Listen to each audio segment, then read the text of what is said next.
All right, it is Food City Friday. We've got Chef Julie here today. We're talking hot cross buns. Yes, and I was sitting over there watching you and Amy getting everything started. Now we're going to pick it up from where we're you going left to pick off. it up, exactly. So once the dough's risen the first time, you punch it down and you just spread it out in a rough rectangle, nothing special. Now we get to put the fun stuff on here. So we're going to start with these golden raisins. Now you can use regular raisins. I use currants. Right. And if you don't like raisins, put something else in there. There's apricots could work as well. Right. Just kind of spread that out. We've got some beautiful orange zest. You want to smell that? Oh, man. So just the zest, we'll sprinkle that out there.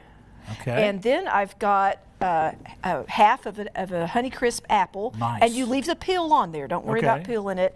And the last ingredient is this chopped mixed citrus peel.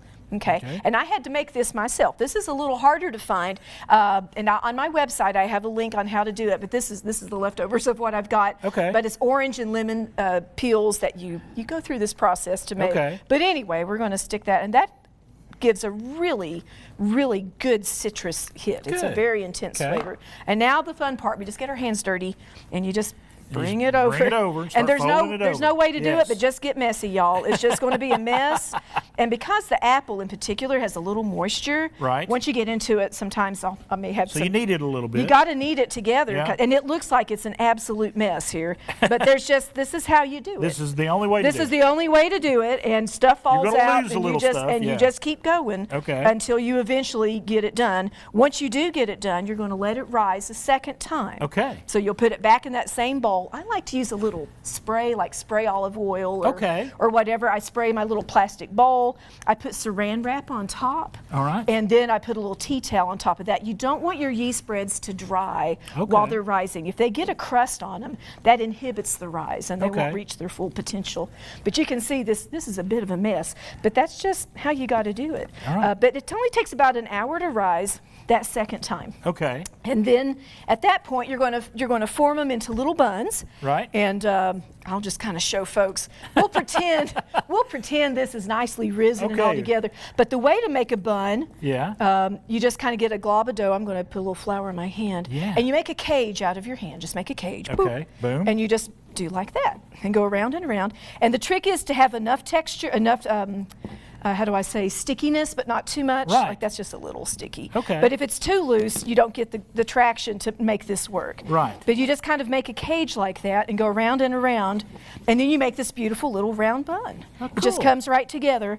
Yeah. And there'll be 12. You make 12 out of this. Yes. Now I do 6 at a time. You can see over here. I've done 6. You want to place them on there about maybe an inch apart and let them rise that third time. Put a saran wrap over it. One thing you can do, you can put them in your oven with the light on. And that's a nice little warm place. And once they've risen all the way to, well, a little bit smaller than that, we're going to put the cross on there. This is a flour water mixture. And with a little piping bag, you just go one big long line with all 3.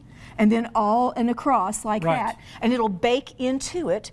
Bakes about 20 minutes, around 415 degrees Fahrenheit, and they'll come out. When they do, you have this beautiful glaze. I used an apricot jam that I added a splash of water to, and then I put it through a sieve, heat it up, shiny. And then you just do that, and you can just glaze the buns while they're warm. You do it while they're warm, and there you go. Hot cross buns. Hot cross buns.